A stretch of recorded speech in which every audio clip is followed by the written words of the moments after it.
नमस्कार। The school door classes में बच्चों फिर से आप लोगों का स्वागत है। आज हम जिस जिस पार्ट के एमसीक्यूज करने वाले हैं वह पार्ट का नाम है यशोधरा की व्यथा। मकरंद का 15th नंबर का चैप्टर है। बहुत ही शानदार चैप्टर है। मैथिली शरण गुप्त जी के द्वारा लिखा गया एक अद्भुत पाठ है। यहाँ पर यशोधरा की व्यथा, व्यथा शब्द का मतलब यहाँ पर लेना परेशानी। ठीक है, पाठ का नाम क्या है? यशोधरा की व्यथा। सॉरी, शब्द गलत लिख दिया। यशोधरा की जो व्यथा, जो पाठ है, व्यथा शब्द का मतलब होता है परेशानी।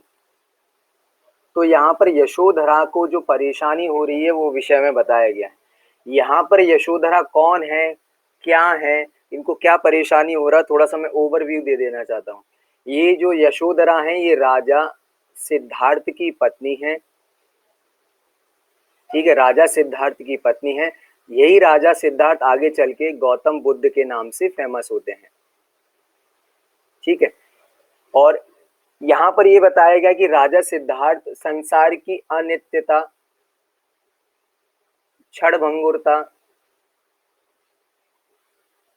ठीक है, क्षणभंगुरता, और यहाँ पर जो फैला हुआ हिंसा का जो वातावरण है, ये सारी चीजों को देख करके ये वैराग्य उनको आ जाता है राजा सिद्धार्थ को। तो यशोधरा को वह छोड़कर चले जाते हैं। राजा सिद्धार्थ के पिता का नाम क्या है? तो शुद्धोधन। अगर कक्षा 10वीं में आप लोगों ने पढ़ा होगा तो राजा शुद्धोधन है। और ये कहाँ के राजा हैं? तो कपिल वस्तु नाम की जो जगह है ये वहाँ के राजा हैं। यशोधरा और सिद्धार्थ के पुत्र का नाम राहुल है। हाल ही में इनका जन्म हुआ है। राहुल का क्या बोलते हैं उसको, अभी निष्क्रमण संस्कार, यानी जैसे मंदिर होता है ना, जो न्यू बॉर्न बेबी होता है उसका फिर उसको मंदिर के लेके जाते हैं, तो इसका अभी निष्क्रमण संस्कार भी हो गया है, मंदिर दर्शन करके आए। लेकिन राजा सिद्धार्थ को संसार की क्षणभंगुरता, अनित्यता और संसार में फैले हुए जो दुख है उसको देखकर इनको पीड़ा होती है। और ये पीड़ा को दूर करने के लिए राजा सिद्धार्थ तपस्या करने के लिए चले जाते हैं। यशोधरा को अर्धरात्रि के समय सोता हुआ वो छोड़कर चले जाते हैं। यह बात जब सिद्धार्थ यशोधरा को पता चलती है कि राजा सिद्धार्थ ने वैराग्य धारण कर लिया है और वह उन्हें अकेला छोड़कर चले जाते हैं, तो ये अपनी जो व्यथा, अपनी परेशानी उनको आती है। ठीक है, और ये अपनी पूरी की पूरी व्यथा किसको सुनाती हैं? सखी को सुनाती हैं। ठीक है, सखी के माध्यम से प्रस्तुत किया गया है। तो यहाँ पर मैथिली शरण गुप्त ने यशोधरा की व्यथा को यहाँ पर किस तरह से वर्णित किया है कि यहाँ पर षट ऋतुओं के माध्यम से, षड ऋतुओं के माध्यम से यहाँ पर यशोधरा की व्यथा का वर्णन किया है कि किस तरह से 6 प्रकार की ऋतुओं के नाम आप लोगों को पता होंगे। जिन्हें नहीं पता है मैं उनको दोबारा रिपीट कर देता हूँ। 6 प्रकार की ऋतुएं होती हैं। ठीक है, पहली होती है वसंत ऋतु। ठीक है, उसके बाद आती है ग्रीष्म ऋतु। उसके बाद फिर आप लोगों की आती है शरद ऋतु, हेमंत ऋतु और शिशिर ऋतु। ये 6 प्रकार की जो ऋतुएं हैं, उन ऋतुओं में क्या रहता है? यशोधरा अपनी परेशानी, ठीक है, अपनी परेशानी का मतलब ये कहना चाहते हैं कि सिद्धार्थ के अभाव में उनका जीवन बहुत ही बोझ वाला हो जाता है। तो ये उनके लिए बहुत ही बड़ी परेशानी की बात थी, जिसके बारे में यहाँ पर उन्होंने बताया है। ठीक है, तो इस तरह से यहाँ पर बताया गया, बेसिक जानकारी बता दी। मैथिली शरण गुप्त जी के द्वारा लिखी गई एक सुंदर कविता है। ठीक है, ये ध्यान रखना। आइए इनके प्रश्नोत्तरों को करते हैं, और बीच बीच में जो भी पाठ से संबंधित होंगे मैं उसको भी जानकारी देते चलूंगा। पहला प्रश्न है, प्रश्नों को सुनना है, ऑप्शन को सुनना है, और उसके बाद ही आप लोगों को ऑप्शनों को चुनना है। ठीक है, सुनना है फिर उसके बाद चुनना है, ध्यान रखना। यशोधरा की व्यथा पाठ के कवि कौन है? मैथिली शरण गुप्त, उदय शंकर भट्ट, सूरदास या गोपाल सिंह नेपाली? जल्दी से आंसर बताएं। मैथिली, हाँ, ऑप्शन ए मैथिली शरण गुप्त है। ठीक है, मैथिली शरण गुप्त हैं। उदय शंकर भट्टी जी के द्वारा एक एकांकी लिखी गई है आपके मकरंद में। एकांकी का नाम है बीमार का इलाज। ठीक है, बीमार का इलाज। थोड़ा सा माइक म्यूट कर लीजिए। सूरदास जी के द्वारा लिखी गई एक अद्भुत कविता है, कविता का नाम है सूर के बाल कृष्ण। सूर्य के बाल कृष्ण, जिसके अंतर्गत यहाँ पर श्री कृष्ण की 3 अवस्थाओं के बारे में बताया, शिशु अवस्था, बाल्य अवस्था और यौवन अवस्था के बारे में। गोपाल सिंह नेपाली जी के द्वारा लिखी गई कविता है हिमालय और हम। बेटा माइक म्यूट कर लो। ठीक है मुझे पता है आप लोग एक्साइटेड हो रहे हैं बहुत सारी चीजों को बताने के लिए, लेकिन बाय डिफॉल्ट टीचमेंट ऐप के जरिए आप लोगों की आवाज दूसरों तक नहीं पहुंचती है। बहुत सारे बच्चे बोलते हैं सर पागल हो गए, अपने आप में बड़बड़ाते रहते हैं। मैं बड़बड़ा नहीं रहा हूँ, यहाँ पे सच में लाइव क्लास चल रही है जिसके साथ मैं ऐड हूँ। ठीक है, तो माइक म्यूट कर लीजिए। ठीक है, चलिए अगला प्रश्न देखते हैं, इसका आंसर है मैथिली शरण गुप्त जी। चलो अगला प्रश्न देखो, यशोधरा की व्यथा पाठ के विदा है, पाठ की विदा है, यहाँ पर इस तरह से आएगा। विधा यानी प्रकार है, कहानी के रूप में, लोक कथा, लघु कथा, ये एकांकी किसके रूप में लिखी गई है? हाँ लोक कथा। अरे भाई मूर्खस्य शिरोमणि, ध्यान से देखो, यशोधरा की व्यथा कविता के रूप में लिखी गई थी, मैंने यही तो बोला था। ओवर एक्साइटमेंट नहीं करना है बच्चों, यहाँ पर कविता नाम का कहीं ऑप्शन नहीं दिख रहा है ना, इसीलिए बोलता हूँ। ऑप्शन, पहले प्रश्न को सुनो उसके बाद आंसर को लगाओ। ये कविता है, ना कहानी है, ना लोक कथा है, ना लघु कथा है, ना एकांकी, ठीक है, ये ध्यान रखना आप लोग। इसलिए इसका आंसर क्या होगा सही, कविता के रूप में। इसलिए मैंने प्रश्नों का फॉर्मेशन इसी तरह से जमाया है कि पहले आप प्रश्नों को देखें, उसके ऑप्शन देखें, उसके बाद ही आंसर लगाएं। राजकुमार, हाँ राजकुमार सिद्धार्थ यशोधरा के थे भाई, पति, बेटा या पिता? हाँ ठीक है, ये उनके पति थे, भाई उनके थे नहीं। उनके बेटे का नाम राहुल, और सॉरी राजकुमार सिद्धार्थ यशोधरा, इनके पुत्र का नाम था राहुल, ठीक है। तो ये बेटा भी नहीं थे और पिता भी नहीं थे, इसका सही आंसर है पति, ठीक है। लवी थोड़ी सी मेहनत करो। चलो आगे देखो, यशोधरा की व्यथा कविता में किस ऋतु का वर्णन किया है? षड ऋतु का वर्णन है, 12 मासा का वर्णन है, ऋतुओं का वर्णन है, सौंदर्य का वर्णन है? आंसर बताएं। षड ऋतुओं का वर्णन है, तो अगर आपसे पूछ ले 6 प्रकार की ऋतुओं के नाम लिखिए, कई बार प्रश्न आया है, तो वसंत ऋतु, उसके बाद है ग्रीष्म ऋतु, ठीक है, उसके बाद है आपकी कौन सी ऋतु आएगी? शरद, शरदी ऋतु आएगी। कौन सी आएगी? शरद ऋतु। वर्षा ऋतु आएगी भाई। हाँ, बहुत सारे बच्चों ने अपना अभ्यास छोड़ दिया है। वर्षा ऋतु, उसके बाद है शरद, उसके बाद है फिर आप लोगों का हेमंत,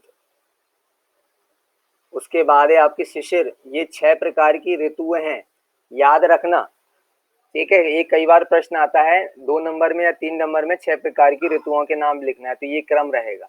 चलो अगला देखो, यशोधरा के विरह और सिद्धार्थ की तप साधना है, ग्रीष्म की लू, ग्रीष्म की तपन, ग्रीष्म की जलती किरणें, ग्रीष्म की प्यास। हाँ ग्रीष्म की तपन है, बिल्कुल यहाँ पर यही है। हाँ ग्रीष्म की तपन है, क्योंकि यहाँ पर जो यशोधरा रहती हैं वो अपनी सखी से साफ साफ कहती हैं कि मेरा जो ताप है, ताप मेरा यानी मेरा जो दुख है, और सिद्धार्थ जो राजा हैं, जो अब तपस्वी हो गए, उनकी तपस्या है। तो इन्हीं दोनों के कारण ये पूरी जठरमही, जठरमही का मतलब क्या है? जलती है ये जठरमही, जलती है जठरमही मतलब होता है ये बिल्कुल पृथ्वी जल रही है, इस तरह से बता रहे हैं, ठीक है। मही का मतलब होता है पृथ्वी। अगला प्रश्न देखो, कौन सी ऋतु शरद, सॉरी कौन सी ऋतु सिद्धार्थ की शांति और शोभा में वृद्धि करती है? ठीक है, करती है, इस तरह आएगी। वसंत, शिशिर, हेमंत और शरद, शरद और हेमंत, कौन सा लगाएंगे इसका ऑप्शन? क्या ऑप्शन कौन सा लगाएं भाई? ऑप्शन सी इसका सही आंसर होगा, शरद ऋतु। क्योंकि देखो शरद ऋतु में क्या रहता है, बहुत ही शांति का माहौल हो जाता है। यहाँ पर एक शरद ऋतु से संबंधित पंक्ति आई, मैं आप लोगों को बता देता हूँ। उनकी शांति कांति की ज्योत्सना जगती है पल पल में, शरद ताप उनके विकास का सूचक है थल थल में। ये कहना चाहते हैं कि शरद ऋतु आने पर जिस तरह से पृथ्वी पर जो गर्मी का जो ताप होता है, या फिर पृथ्वी का जो वातावरण होता है, बहुत ही शांतिमय हो जाता है, ठीक है। इसी तरह से कहना चाहते हैं राजा सिद्धार्थ, या फिर जो सिद्धार्थ हैं, उनकी तपस्या का फल ये हुआ है कि जगत में कोने कोने में, जिस तरह से चंद्रमा की, शरद ऋतु में चंद्रमा की जो किरणें कोने कोने तक पहुंच जाती हैं और अंधकार को दूर कर देती हैं, इसी तरह से सिद्धार्थ की तपस्या के कारण आज कोने कोने में शांति का वातावरण बना हुआ है। इस तरह से काफी चीजें यहाँ पर बता रहे हैं, ठीक है। तो आप लोग देख लेना, पेज नंबर 70 है, और आपके चैप्टर का नाम है यशोधरा की व्यथा, जरूर देखना, पढ़ना जरूर। अगला देखो, सिद्धार्थ के त्याग को देखकर किसने अपना क्या त्यागा? पेड़ों ने पत्ते, बादलों ने वर्षा, पक्षियों ने उड़ान, या चंद्रमा ने चांदनी? हाँ पेड़ों ने पत्तों को त्यागा था, ठीक है। चलिए हाँ अगला प्रश्न देखते हैं, मेरी बाधा व्यथा सही के द्वारा गुप्त जी ने क्या प्रकट किया है? यशोधरा की आप बीती, अपनी आप बीती, यशोधरा की विरह वेदना या यशोधरा की तप साधना? ये काफी अच्छा प्रश्न है। हाँ, यशोधरा की विरह वेदना। कई बार प्रश्न आता है कि यशोधरा की व्यथा, ध्यान से सुनना यहाँ पर, यशोधरा की व्यथा पाठ किस प्रकार का काव्य है? किस प्रकार का काव्य है? ठीक, काव्य का मतलब कविता है। तो किस प्रकार का काव्य है? तो यशोधरा की यशोधरा की व्यथा जो काव्य है किस प्रकार का? तो विरह वेदना वाला है। ठीक है, ठीक है, विरह वेदना वाला काव्य है। चलो आगे देख लो। यशोधरा की व्यथा में यशोधरा की वेदना है अशांत, विरह, संयोग या शांत? ऑप्शन बी विरह। बहुत सारे बच्चे बोलेंगे अशांत क्यों नहीं हो सकता है, शांत और संयोग तो होगा नहीं। अशांत इसलिए नहीं होगा क्योंकि विरह यानी होता है अलग होना, विरह का मतलब होता है अलग होना। यशोधरा अपने पति से अलग हो गई हैं, ठीक है, ये कहना चाहती, जिसके कारण उनको विरह यानी दुख है। दुख इस बात का ये है, उन्हें ये इस बात का दुख नहीं कि उनके पति उनको छोड़ के चले गए, उन्हें इस बात का दुख है कि राजा सिद्धार्थ ने लोक मंगल की कामना के लिए, विश्व के हित के लिए, पशु पक्षी प्राणी सभी के हित के लिए वो इतने अच्छे कार्य के लिए चले गए हैं और मैं उनके कार्य में किसी प्रकार का सहयोग नहीं दे पा रही हूँ, इसी बात का दुख है और यही विरह वेदना बाद में अशांतता में बदल जाती है। ठीक है, चलो अगला देखो। अगला प्रश्न है, मैं उषासी यहीं रही डैश डैश अलंकार का उदाहरण है, उपमा, रूपक, श्लेष या यमक? इसका आंसर सही होगा उपमा। देखो सी का मतलब होता है समान, एक छोटी सी चीज समझ लो। ठीक है, बोलते हैं ना वह महापुरुष सा है, ठीक है, या फिर कह सकते हैं वह सिंह सा है। तो सा का मतलब या फिर सी का मतलब समान, जहां पर समानता बताई जाती है वहां पर उपमा अलंकार होता है, तो ये उपमा अलंकार का उदाहरण है। ठीक है, अगला देखो। यशोधरा की व्यथा कविता में कवि ने प्राचीन परंपरा का आश्रय लिया है। देखो आश्रय लिया, ये प्रश्न को थोड़ा सा समझना तभी आप लोग इसका आंसर बता पाओगे। बहुत सारे बच्चे तो पहले ही देख करके ही देखेंगे ये प्रश्न है कैसे, समझ में नहीं आ रहा है। देखो यहाँ पर क्या लिखा है, यशोधरा की व्यथा कविता में कवि ने प्राचीन परंपरा का आश्रय लिया है। तो कौन सी प्राचीन परंपरा थी? देख लो, षड ऋतु का वर्णन, बारह मासा का वर्णन, ऋतुओं का वर्णन या सौंदर्य का वर्णन? जल्दी से आंसर बताओ। हाँ, हाँ, षड ऋतु का वर्णन ये प्राचीन परंपरा है। पता है आजकल तो आज हम जनवरी फरवरी मार्च अप्रैल मई जून जुलाई कर लेते हैं, सर्दी गर्मी बरसात, ये तीन ऋतुओं का डिवाइडेशन कर लेते हैं। लेकिन अगर आज भी हमारे जो बुजुर्ग हैं, दादा हैं, दादी हैं, नाना है, नानी है, चाचा है, चाची है, ताऊ है, बड़े पापा है, बड़ी मम्मी, आज भी वह दो दो महीने की जो ऋतु है, 6 प्रकार की ऋतु है, प्रत्येक ऋतुओं का जो समय है वो दो दो महीने का होता है और प्रत्येक दो दो महीने के आधार से आज भी वो हमारे घर पे कार्यक्रम होता है कि नहीं होता है। इसीलिए प्राचीन परंपरा का यहाँ पर आश्रय लिया है। चाहते तो यहाँ पर मैथिली शरण गुप्त जी ये भी कह सकते थे कि जुलाई के महीने में, अगस्त के महीने में, इस तरह से, या फिर अक्टूबर के महीने में, इस तरह से भी 12 प्रकार का महीना जो है इस तरह से बता सकते थे, चैत्र वैशाख शुक्ल आषाढ़ इस तरह से बता सकते थे। नहीं, ये उन्होंने इस आधार से नहीं लिया, उन्होंने ऋतुओं के आधार से लिया। ध्यान रखना, ऋतुओं के परिवर्तन के आधार से ही महीनों के महीना जो है ना, जो मास जिसको कहा जाता है, ठीक है, ये डिवाइडेशन होता है। ऋतुओं के आधार पर महीनों का डिवाइडेशन होता है और महीनों का आधार जो डिवाइडेशन होता है वो किसके, जो सप्ताह जो होते हैं ना, जो दिन होते हैं वो महीने के आधार पर डिवाइड होते हैं। इसलिए प्राचीन परंपरा यहाँ पर रही है। अगला प्रश्न देखो, कौन सी ऋतु सिद्धार्थ की शांति और शोभा वृद्धि करते हुए यशोधरा की विरह वेदना बढ़ाती है? जल्दी बताओ। अब ये प्रश्न, अरे भैया प्रश्न सुनो, पहले प्रश्न देखो उसके बाद आंसर बताना। आंसर बताइए। प्रश्न बहुत ट्रिकी है थोड़ा सा, बहुत सारे बच्चों ने देख लिया होगा, अरे सर ये वाला लगा दो, अरे ये वाला नहीं है, थोड़ा सा ट्रिकी क्वेश्चन है, जल्दी से बताओ। पक्का? हाँ, ऑप्शन सी शरद ऋतु होगा, इसमें कुछ नहीं किया है उन्होंने। हाँ, देखो कुछ नहीं किया एग्जामिनर ने, बस ये वाला स्टेटमेंट जोड़ दिया, बच्चे हो गए कंफ्यूजन। तो बच्चे क्या करेंगे, या तो हेमंत लगा के आएंगे या फिर शिशिर लगा कर आएंगे। ठीक है, ये ध्यान रखना।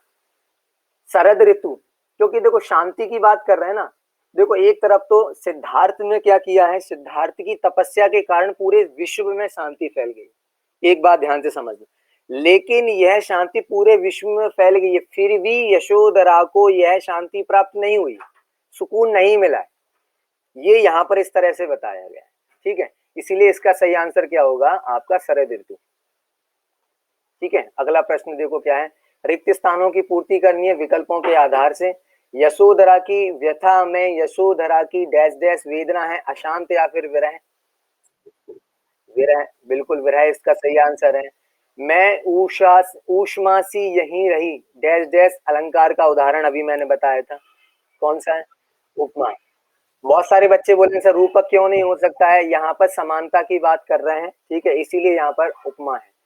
वर्षा मानो सिद्धार्थ की डैश डैश प्रतीक है, शांति या फिर करुणा?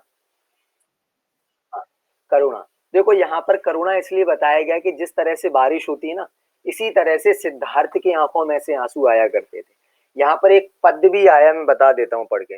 जागी किसकी वाष्प राशि जो सूने में सोती थी, किसकी स्मृति के बीज उगे ये सृष्टि जिन्हें बोती थी, अरी वृष्टि ऐसी ही उनकी दया दृष्टि रोती थी, विश्व वेदना की ऐसी चमक उन्हें ही होती थी। ठीक है, इस तरह से यहाँ पर बताया। यहाँ ये कहना चाहते हैं कि जहाँ थोड़ा सा मैं बेसिक बता देता हूँ, ये कहना चाहते हैं जब यशोधरा अपने पति के साथ थी तो उनके आंखों में कभी भी आंसू नहीं आए, ठीक है, लेकिन अब उनके पति के अभाव में उनके आंखों में अब आंसू हैं। जिस तरह से वर्षा ऋतु के होने पर पानी बरसता है, इसी तरह से सिद्धार्थ की आंखों में से भी आंसू आते थे। क्यों आते थे? जब उन्हें पूरे विश्व की वेदना होती थी। विश्व की मतलब विश्व में फैली हुई अराजकता समझ लो, विश्व में फैला हुआ अनाचार देख लो, विश्व में फैली हुई हिंसा को देख लो, विश्व में फैली हुई लोगों की क्या बोलते मानसिकता को देख लो। ये सारी की सारी चीजों को देख करके उनके अंदर क्या बोलते हैं करुणा आती थी, जिसके कारण उनकी आंखों में से आंसू निकलते थे। ठीक है, विश्व की उन्हें जो कल्याण की जो भावना थी, इसीलिए तो ये सारी चीज को छोड़ के गए थे। बाकी कौन ऐसा व्यक्ति होगा अपना राजपाट छोड़ करके चला जाए। ठीक है, वर्तमान समय पैंडेमिक का समय, यहाँ तक ऐसी परिस्थिति है कि एक व्यक्ति दूसरे घर तक को मिलने के लिए नहीं जा रहा है, मना कर दे रहा है भाई। तो ये इस तरह से बता रहे हैं कि ऐसे ऐसे हमारे इतिहास में, भारतीय परंपरा में इतने महापुरुष हुए हैं, उनसे कुछ ना कुछ सीख लेनी चाहिए। मैं ये नहीं कह रहा हूँ कि भाई जाकर के आप लोग जाकर के भैया बिल्कुल शक्तिमान बन जाओ और आप क्या बोलते सुपरमैन बन करके बाहर घूमने लगो।